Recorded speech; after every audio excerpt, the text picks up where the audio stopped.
Hey guys, welcome back on my channel.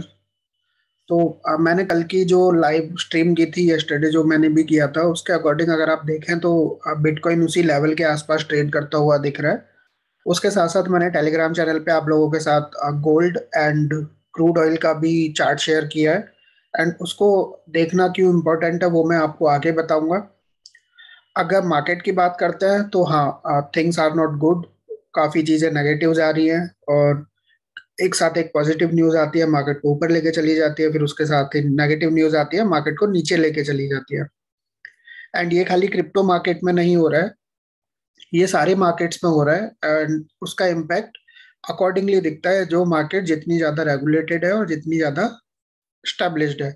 अगर आप देखेंगे कि टेंशंस इंक्रीज होती हैं, तो उसको कंफर्म करने का हमारे पास जो सबसे फर्स्ट तरीका है, that is crude oil. Crude oil पे हमेशा इम्पैक्ट पड़ता है, तेल पे इम्पैक्ट पड़ता है, उसके इम्पोर्टेंट एक्सपोर्ट पे।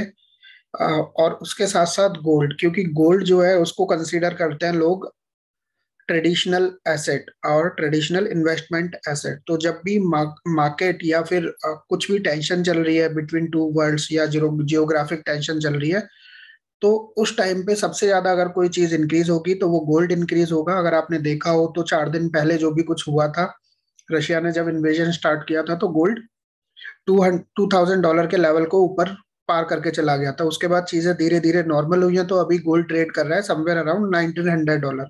उसके साथ साथ मैंने आपको लेवल्स भी दिए हैं कि आप गोल्ड को कहाँ पे खरीद सकते हैं। 1850 से $1,870, ये काफी अच्छा लेवल है गोल्ड में एंट्री करने के लिए। लेकिन वहां पे हमको देखना है कि प्राइस कैसे रिएक्ट कर रहा है। अगर उस लेवल को ब्रेक कर देता है तो देन अगला जो जोन है गोल्ड का खरीदने का, दैट इज समवेयर अराउंड $1,700। ठीक है। अब चलते हैं मार्केट के तरफ। अगर हम यूक्रेन और रशिया की बात करें तो चीजें सेटल नहीं हुई हैं ढंग से, और वहां पे अब एक दूसरे की तरफ से बयानबाजी भी हो रही है। रशिया ने कल बोला था कि हम अपनी जो न्यूक्लियर टीम है उसको स्टैंड बाई मोड पे रख रहे हैं, उनको एक्टिव कर रहे हैं। और उसके साथ साथ नाटो, यूएस ने भी बोला है, एंड यूरोपियन जो भी नेशन है उन्होंने बोला है कि हम रशिया पे स्विफ्ट का बैन लगाएंगे। और बैन अगर स्विफ्ट का हो जाता है तो वो रशिया के लिए काफी चीजें को इम्पैक्ट कर सकता है, उनकी इकोनॉमी को और बाकी सारी चीजों को भी इम्पैक्ट कर सकता है। और वो कैसे करेगा वो मैं आपको बताऊंगा। तो ये सारी चीजें चल रही है। इसके साथ साथ आज मार्केट थोड़ा वॉलेटाइल रह सकता है।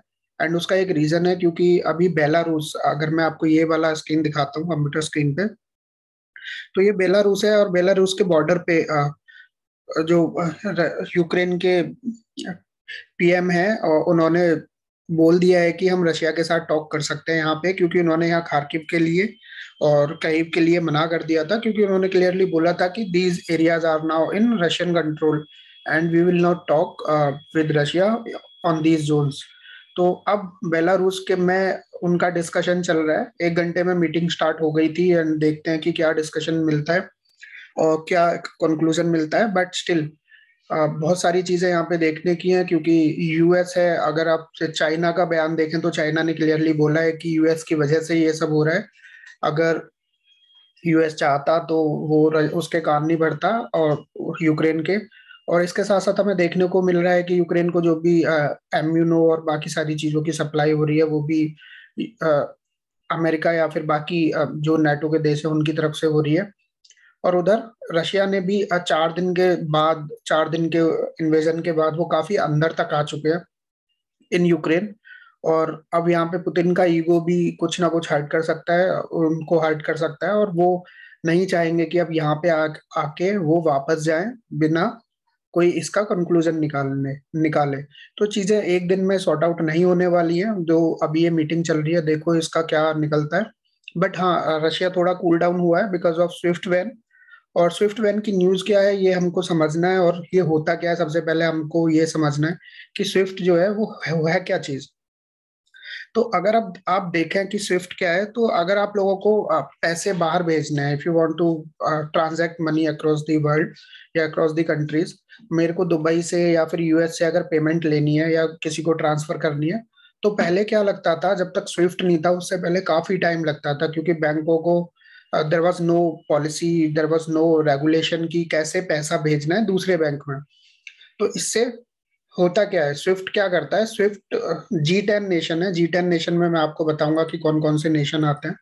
तो ये वही वाली कंडीशन है कि यहाँ पे अगर आप देखें तो G10 में मोस्ट नॉर्मली 10 कंट्रीज होनी चाहिए, बट यहाँ पे 11 होती हैं। ये आप यहाँ पे देख सकते हैं, Belgium, Netherlands, Canada, Sweden, France, Switzerland, Germany, United Kingdom, Italy, United States and Japan.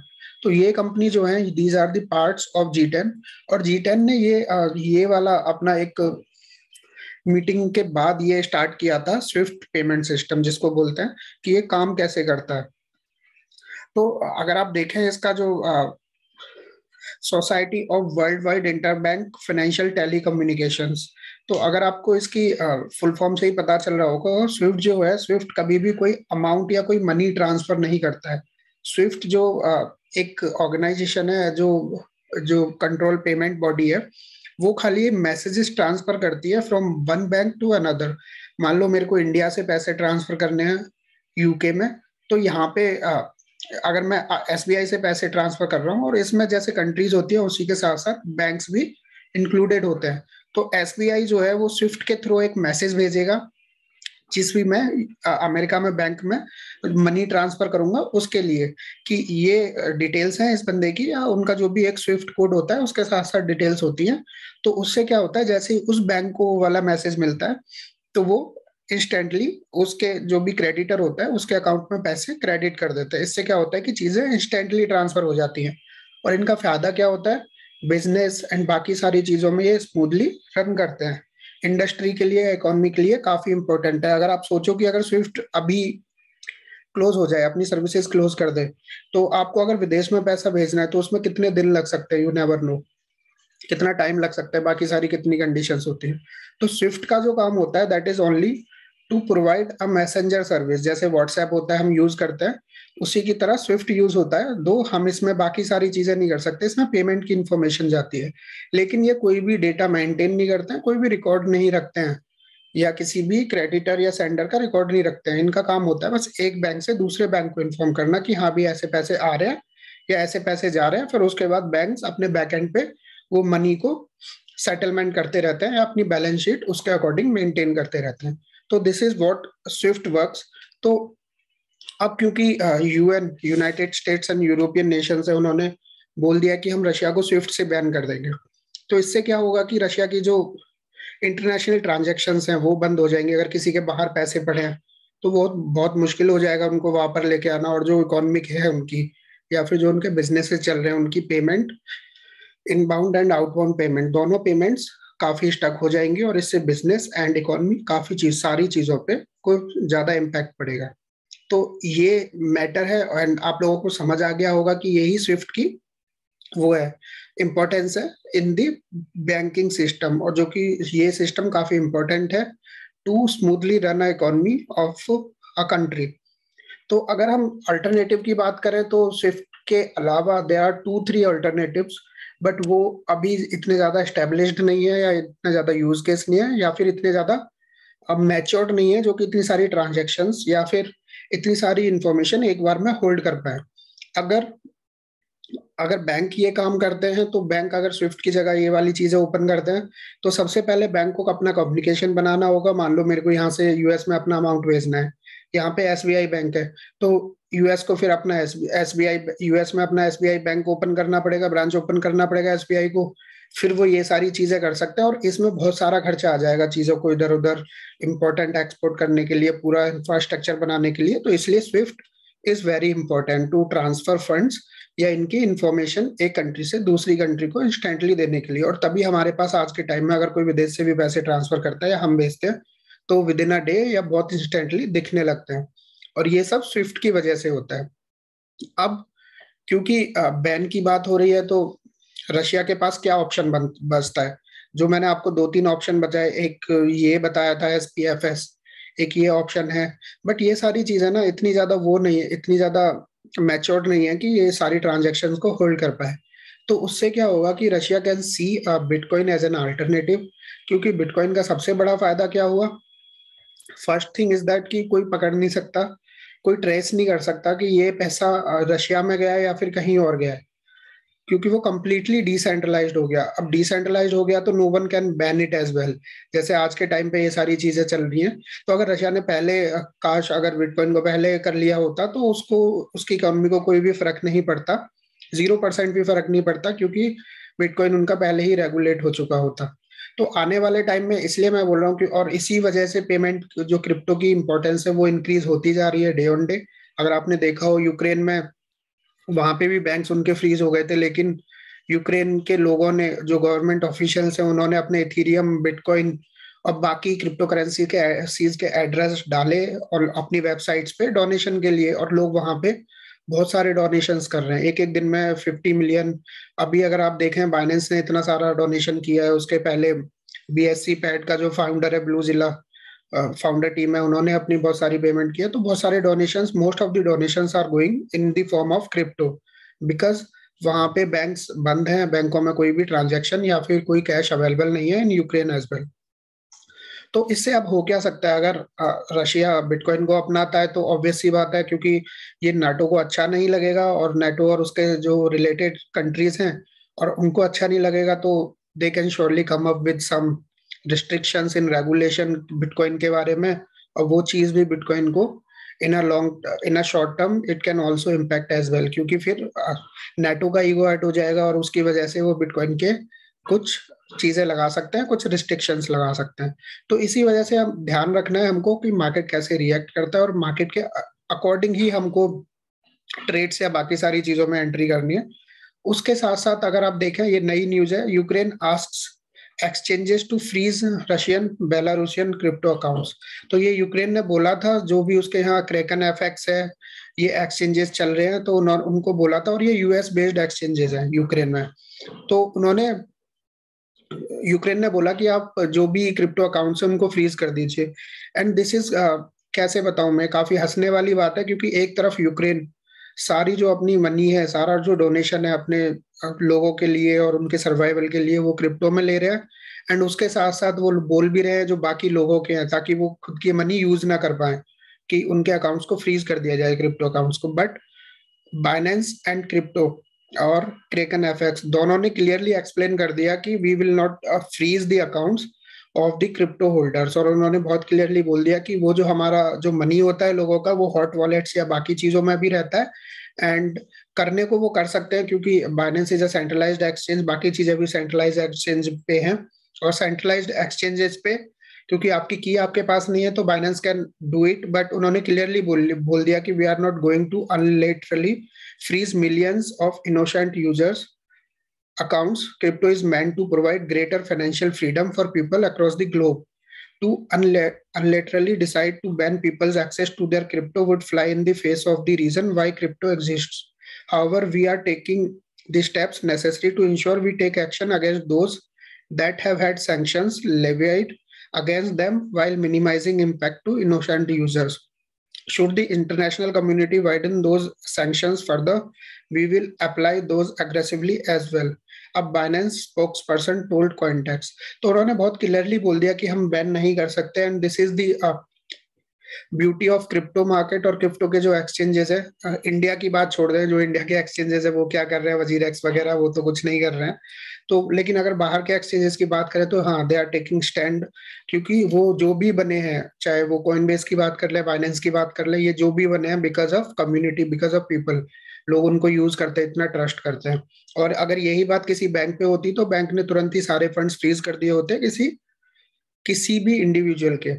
तो अब आप देखें यहाँ पे, क्योंकि वो मीटिंग चल रही है, मीटिंग की वजह से आप देखें मार्केट जो है रेंज बाउंड हो रहा है। मैंने आपको जो एक लेवल दिया है जो कि लोकल सपोर्ट है, ये मैंने ऑलरेडी शेयर किया, विच इज 38,200। उसके बाद ये थोड़ा सा स्ट्रॉन्ग सपोर्ट जोन दिखता है हमको, जो कि 40,000 का है। जो मेन हमारा रेसिस्टेंस जोन है दैट इज स्टिल 42 to 40,000। अगर आप यहाँ पे देखें तो ये है वन डे के चार्ट पे। अगर आप यहाँ पे देखें तो मार्केट रेंज बाउंड ट्रेड कर रहा है, यहाँ पे 40 के आसपास आता है और देन फिर 37 के आसपास आता है। तो इन दो बाउंस रेंज में घूम रहा है मार्केट। अगर आपको शॉर्ट का कोई ट्रेड देखना है अच्छा वाला, बट मैंने कल भी एक्सप्लेन किया था, I am not looking to short anything before this zone. जब ये मेरा 42 का जोन नहीं आता, मैं यहाँ पे ट्राई करूंगा शॉर्ट करने का, क्योंकि मेरे टेक्निकल्स और मेरे इंडिकेटर्स, जो भी मेरी रिसर्च है वो बोलती है कि यहाँ पे काफी अच्छा जोन है for me to start a short trade, because यहाँ पे अगर आप इचिमोकू क्लाउड देखें तो उसका काफी तगड़ा रेसिस्टेंस है। उसके साथ साथ ये बाकी सारी चीजें भी है। तो मेरे को ये जोन अच्छा लगता है। बाकी आप चाहें तो यहाँ पे कुछ देख सकते हैं अगर आपको चार्ट लेवल्स पे अच्छा दिखता है। बाकी अगर बाइंग जोन है, जो गुड सपोर्ट जोन है अभी के टाइम पे, दैट इज 36,700। उसके बाद जो मेन अपना सपोर्ट जोन है दैट इज स्टिल 34,000, जो कि ये वाला जोन है 34 to 33। आप इसके अकॉर्डिंग अपनी चीजें देख सकते हैं और मार्केट में रिएक्ट कर सकते हैं। इसके साथ साथ मेरे को मैं आपको एक चीज और बोलना चाहूंगा, देयर आर फ्यू पॉइंट्स जो कि गुड फंडामेंटल कॉइन्स हैं, और आपको कुछ भी करने की जरूरत नहीं है उनको सर्च करने के लिए। कॉइन जैको पे जाइए। आप जैसे ही कॉइन जैको पे जाएंगे, यहाँ पे आप टॉप कॉइन्स निकाल लीजिए। टॉप 10, टॉप 50 में से भी आप ट्रेड कर सकते हैं। सबसे पहले आपको एक काम करना है, ये आपके टॉप कॉइन्स हो गए basis on market cap. Ethereum, BNB, XRP, ये तो स्टेबल कॉइन हो गया। यूएसडी कॉइन टेदर, तो एक्सआरपी, सोलाना, कार्डानो, टेरा, पोल्काडॉट, एवेक्स और डोज कॉइन को आई एम नॉट सेइंग कि आप ट्रेड के अकॉर्डिंग ले सकते हैं, बाकी आप देख सकते हैं।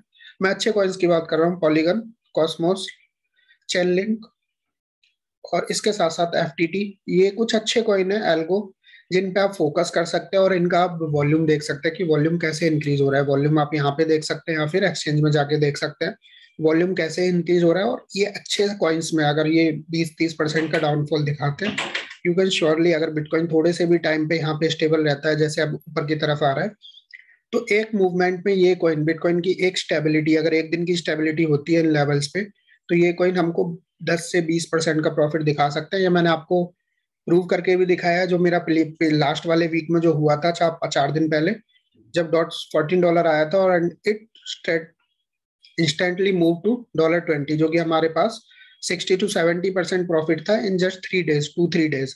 तो ऐसे ही मार्केट मूव करती है। तो आप देख सकते हैं ये कॉइन्स के लेवल्स। अगर मैं देखूं डॉट, तो डॉट अगर प्ले कर रहा है तो यहाँ पे प्ले कर रहा है। डॉट के जोन्स जो हैं, अभी भी ये यहाँ पे सपोर्ट जोन था $16, मेरा अच्छा सपोर्ट जोन है एक। और उसके साथ साथ ये यहाँ पे रेसिस्टेंस है डॉट का $18। अगर इसको ब्रेक कर देता है resistance co dot dot 4 our chart पे देख लेते हैं अगर हमको ट्रेड के बेसिस पे देखना है तो 4 आवर चार्ट पे देखें तो ये यहाँ पे अगर आप ये एमए रिबन देखेंगे तो इसके आसपास है डॉट, इनके नीचे है। तो ये वाला जोन अगर ब्रेक हो जाता है डॉट का तो कोई नहीं रोक, मतलब बहुत इजीली डॉट $23 के आसपास जा सकता है। तो एक अच्छा जोन है यहाँ पे आपको डॉट को ग्रैब करने का। उसके साथ साथ आप मैटिक देख सकते हैं। There are so many coins, but मैं आपको वही चीजें शेयर कर रहा हूँ जो आपके लिए अच्छी हो सकती है। तो मैटिक भी आप देख सकते हैं। मैटिक में एक अच्छा मूव देखने को मिल सकता है, काफी डाउन हुआ है अपने लेवल जो मैंने शेयर किए। बाकी आपको किसी भी कॉइन में या किसी भी स्टॉक में एंट्री लेनी है, आप मेरे को मेरे टेलीग्राम चैनल ज्वाइन कर सकते हैं। यहाँ से ज्वाइन कर सकते हैं आप वीडियो के डिस्क्रिप्शन से, और वहां पे आप मेरे को बता सकते हैं। I will surely be happy to share the levels with you, और जो कि आपको हेल्प कर सकते हैं to start your trades on the chart as well. ठीक है, तो ये इन्फॉर्मेशन थी। अगर आपको वीडियो अच्छा लगा हो और ये इन्फॉर्मेशन पसंद आई हो, कंटेंट पसंद आई हो, तो प्लीज वीडियो को लाइक करना ना भूलें एंड चैनल को सब्सक्राइब कर दें। उसके साथ साथ अगर आपको कोई नेक्स्ट और इन्फॉर्मेशन चाहिए या फिर आपके कुछ और कमेंट्स हैं या व्यू है ऑन स्विफ्ट और नेक्स्ट कॉइन्स में, या कोई हमें स्ट्रेटजी कैसे बनानी है, अगर आपको वो लगता है तो एक कमेंट डालें and I will surely look into this. अगर मेरे को कोई इन्फॉर्मेशन शेयर करनी है तो मैं शेयर करूंगा, बाकी मैं अपनी नेक्स्ट वीडियो में शेयर भी कर सकता हूँ if that information is useful.